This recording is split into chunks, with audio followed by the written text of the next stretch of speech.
अध्याय में ब्रह्मा जी का यमराज को समझाना और भगवान विष्णु का उन्हें वैशाख मास में भाग दिलाना बताया गया है।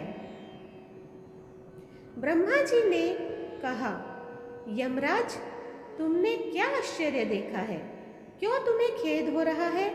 भगवान गोविंद को एक बार भी प्रणाम कर लिया जाए तो वह 100 अश्वमेध यज्ञों के अवभृत स्नान के समान माना जाता है।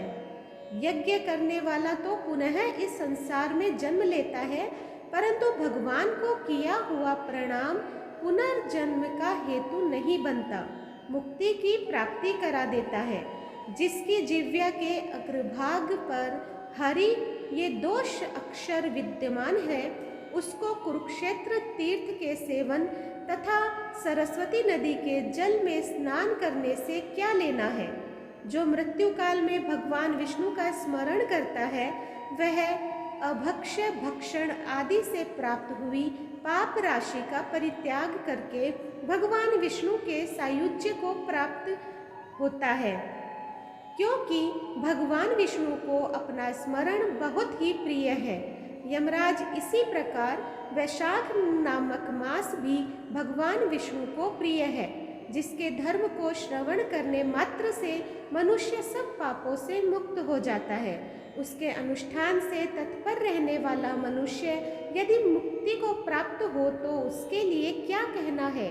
वैशाख मास में भगवान पुरुषोत्तम के नाम और यश का ज्ञान किया जाता है, जिससे भगवान बहुत प्रसन्न होते हैं। पुरुषोत्तम श्री हरि संपूर्ण जगत के स्वामी और हमारे जनक है।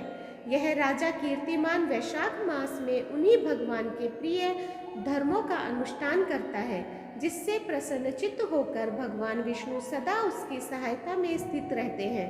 भगवान वासुदेव के भक्तों का कभी अमंगल नहीं होता। उन्हें जन्म, मृत्यु, जरा और व्याधि का भय भी नहीं होता। कार्य में नियुक्त किया हुआ पुरुष यदि अपनी पूरी शक्ति लगाकर स्वामी के कार्य साधन की चेष्टा करता है तो उतने से ही वह कृतार्थ हो जाता है।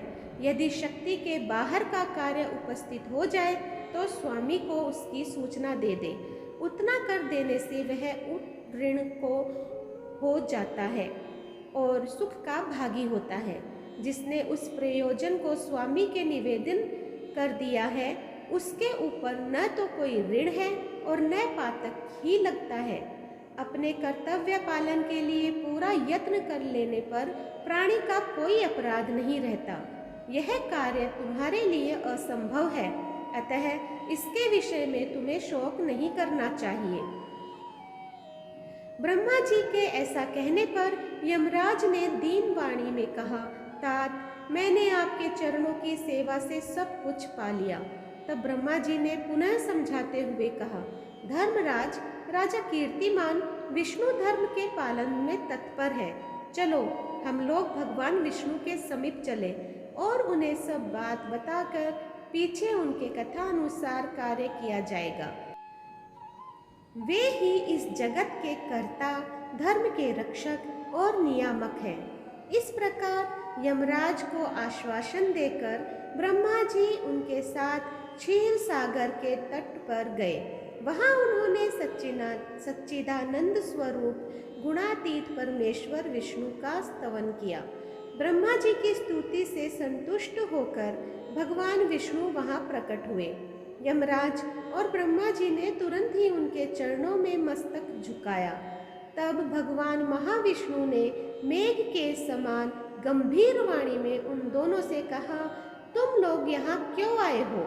ब्रह्मा जी ने कहा, प्रभु, आपके श्रेष्ठ भक्त राजा कीर्तिमान के शासन काल में सब मनुष्य वैशाख धर्म के पालन में संलग्न हो आपके अविनाशी पद को प्राप्त हो रहे हैं।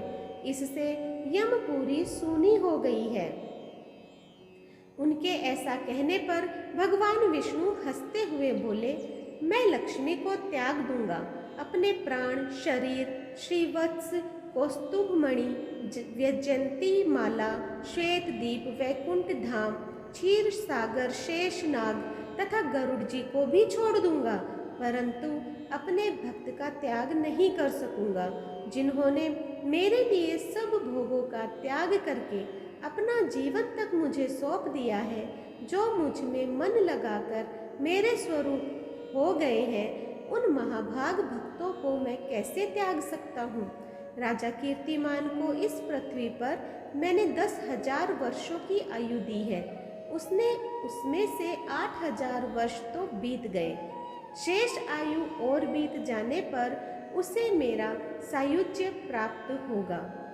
उसके बाद पृथ्वी पर बेन नामक दुष्टात्मा राजा होगा, जो संपूर्ण वेदोक्त महाधर्मों का लोप कर देगा।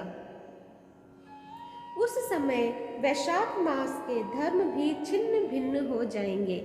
बेन अपने ही पाप से भस्म हो जाएगा।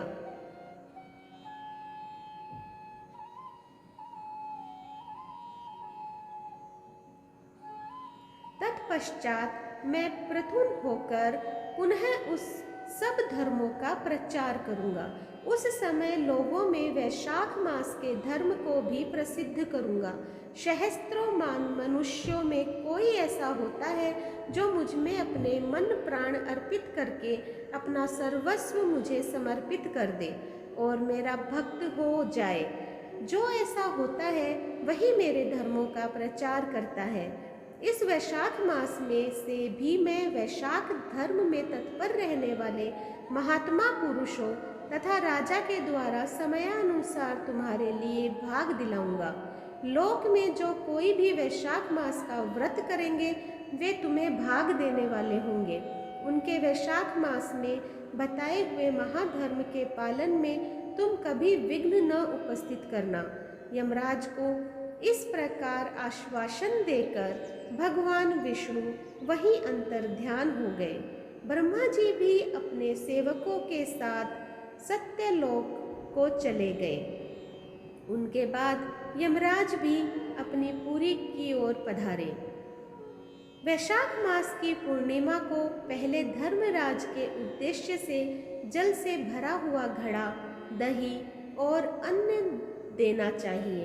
उसके बाद पितरों, गुरुओं और भगवान विष्णु के उद्देश्यों से शीतल जल, दही, धन, पान और दक्षिणा फल के साथ कांसी के पात्र में रखकर ब्राह्मण को देना चाहिए। भगवान विष्णु की दिव्य प्रतिमा वैशाख मास की महात्म्य कथा सुनाने वाले दीन ब्राह्मण को देनी चाहिए। उस धर्म वक्ता ब्राह्मण को अपने धर्म से भी पूजित करना चाहिए और अपने धन से भी पूजित करना चाहिए। राजा कीर्तिमान ने सब कुछ उसी प्रकार किया। उन्होंने पृथ्वी पर मनोवांछित भोग कर शेष आयु पूर्ण होने के पश्चात पुत्र पौत्र आदि के साथ श्री विष्णु धाम को प्रस्थान किया। मिथिलापति ने कहा, महामते दुरात्मा राजा बेन प्रथम मनवंतर में हुआ था और ये राजा इक्ष्वाकु कुल भूषण कीर्तिमान वैवस्वत मनवंतर के व्यक्ति हैं। यह बात पहले मैंने आपके मुख से सुन रखी है, परंतु इस समय आपने और ही बात कही है कि यह राजा जब वैकुंठवासी हो जाएंगे उसके बाद राजा बेन उत्पन्न होगा। मेरे इस संशय को आप निवृत्त कीजिए। शुद्धदेव ने कहा, राजन, पुराणों में जो विषमता प्रतीत होती है वह युग भेद और कल्प भेद की व्यवस्था के अनुसार है।